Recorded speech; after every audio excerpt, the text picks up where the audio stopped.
Welcome to Chessington and welcome to the Vampire 35th birthday. Oh my god, drop us a like, please drop us a like. This is going to be a very special video where we take you around the Vampire. Although we've done it behind the scenes before, John Wardley is here today. We have got our lanyard ready. And I'll tell you, I've just had a chat with him. There's a couple of questions I asked him, and we will put those in there as well, because they're questions that have been burning on my mind, quite frankly, forever. But before we do anything, we have exclusive ride time on the Vampire. It's just close to the public, the area is close to the public, and we're going in for our ride time. So we're going to get a couple of rides in, they're going to shut the ride down, and then we are going to go behind the scenes with John Wardley. Insane. That's 4 rides done on the Vampires, a couple left, then they're going to close it down, and then we'll be able to get back into the station. We'll get some questions asked, and we'll go behind the scenes once again of this fantastic ride. Here is a Vampire. We're in the engineer's way. Wow, look at that. And you see it all in the light. You get to see Marcel all turned off as well. Yeah. Very different. What people don't realise is the Gruffalo ride is above us now. Yeah. There's thousands of tons of water above our heads right now. Yeah. What scene specifically is above us? This is the first 4 scenes before you turn towards to go up the lift, and the lift goes up in that direction, and then the big finale scene with the fountains that isn't a double story. That's in that direction. But you can go into the workshop in a minute and round the back there, so you can sort of see how all that works. Oh yeah, because above us is actually it. The last time we did the behind the scenes, we didn't actually get to come around this side. So to see Marcel sort of sitting there, he's got all his birthday banners up. It was very complicated, yes. It was very complicated. And of course the chandeliers have been reinstalled we since. were able to dig in to produce this basement level. And as I say, although you've got the storage track and the final breaks the other side of this wall, beyond that is the station of the Gruffalo ride at first floor level. Yeah. So it was quite a complicated building, and the weight of all the water and the ride and things, structurally it was quite tricky. Here is Marcel with the lights on. The original Marcel was in what was the Gruffalo track. We built 2 figures, both with the same face in actual fact, and put this one in here. But the original Marcel was the organist in the Gruffalo shop that used to come up through the floor and play the organ, and all the curtains went up, and the cherubs on the scene were all moved in time to the music. It was quite Alright, we are going to walk around. Now that was really interesting. He said that when the Bubble Works opened, it actually had different boats, and I didn't realise that. Didn't know that at all. And that they had to change them fairly soon because the bottoms fell out of them in the first couple of weeks of operation, and they had to get the boats changed because people were coming back in, walking the boat back in, which is absolutely incredible. Information I never knew, never found out before in my life. And of course here's the transfer track. back into the storage. Oh, can you see? Yeah, fine. And of course you have a train that will sit around here.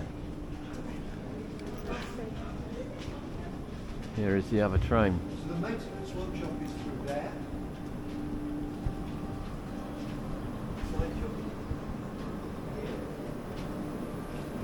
This is the bit that you probably never see, that because it's always been pitched over. So you can see how the trains enter the guides.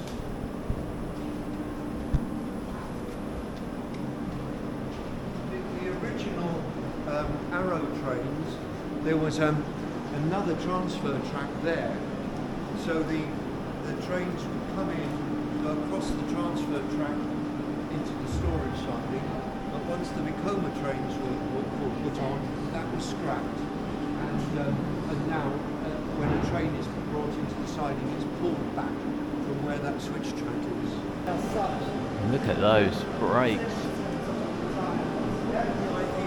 I mean, they look new, don't they? They do. Look at those. You can tell they've been replaced over the closed season. They've got shiny bolts on.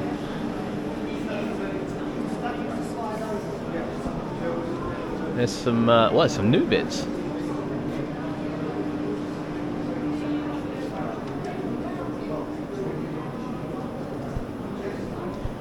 Incredible.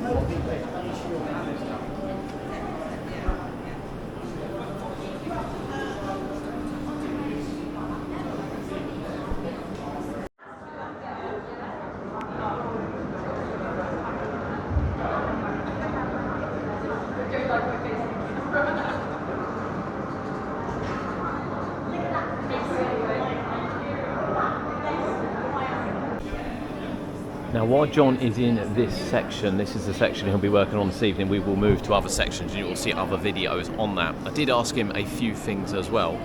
So first, what did he think of Gruffalo? He actually really enjoyed Gruffalo, thought it was quite well put together, given the space and everything it is.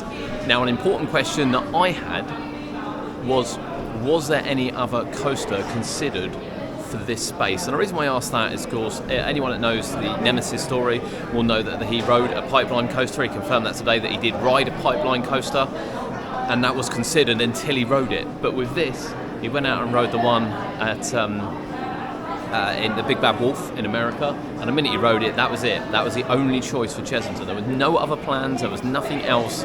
It was always going to be this as something different in the UK. So yeah, that's where vampires come from. Take that on 6 years' time. You know, they're not going to stand still. So they're talking about Universal Studios, where John has said that everyone will need to up their game, which is interesting to see. And obviously asked him if he enjoyed Mandrill as well. He enjoyed Mandrill Mayhem, he loves a good B&M. So yeah, really interesting to hear his thoughts on some of these. But yeah, for me, it was a real big one that nothing else was considered for this space. Vampire was always going to be Vampire.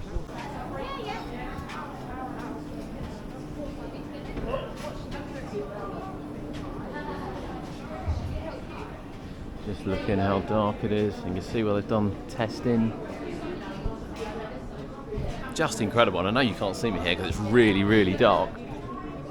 But just incredible, really.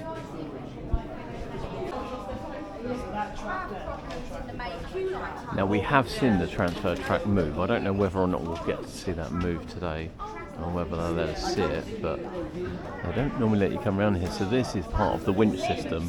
So when the transfer track swaps round, the train is winched back using these, back around the corner into the maintenance shed when required. You can only fit one train in there now, so the old trains you could fit both in there, but now you can only fit one.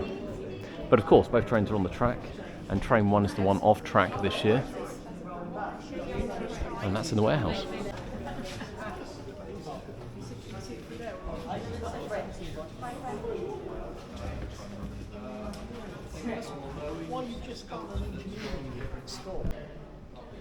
Now, he has also confirmed, obviously, this is the second Marcel, so 2 of these were made, one of them in the Black Forest Chateau, which is now the Burger Kitchen. I do actually remember that one used to race from the floor and play. Now, the model has long gone, so this is technically the second Marcel. However, he did say the mechanism is still in the ground for it. So, in the Burger Kitchen underneath, the mechanism to raise the old organ up for Marcel to play is still in there, which is incredible to think. It really is. But yeah, you know, seeing this up close never gets boring, just never gets boring.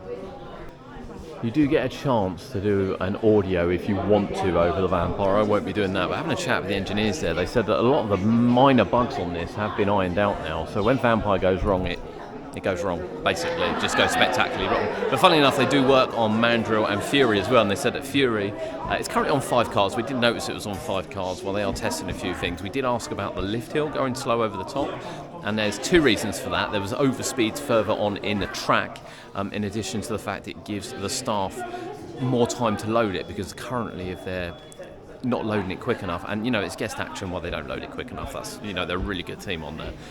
it means they have to reset it and repress the button in order to get it going, which obviously they wouldn't have to do if the lift hill's just that little bit slower. So it sorts out an overspeed issue and sorts out that at the same time. They will be testing the 6th train very, very shortly. It can run up to 7, I believe they own 9, which is just, I think, just confirmed. But yeah, 6 will be on very, very shortly as they do testing. It did have a new control panel last year, which we knew, which was why it's having problems, but fingers crossed they haven't had any issues yet this season. Which is great news, And Mandrill, yeah, because of its design, which we said before, where the train, we have said it, the train obviously can't come off the track at night, therefore it does develop some flat spots, because that's just the way it is, it can't be raised off. And yeah, he's just confirmed that as well, although I already knew that, I've heard that before from the engineers. But yeah, running really well. They've done a lot of minor tweaks and things over the close season and you know, over the years, and yeah, everything's running better than ever. But Vampire with John Wardley, unreal. We will take the opportunity to come down and get you some close-ups of the Vampire train. You know we're geeky.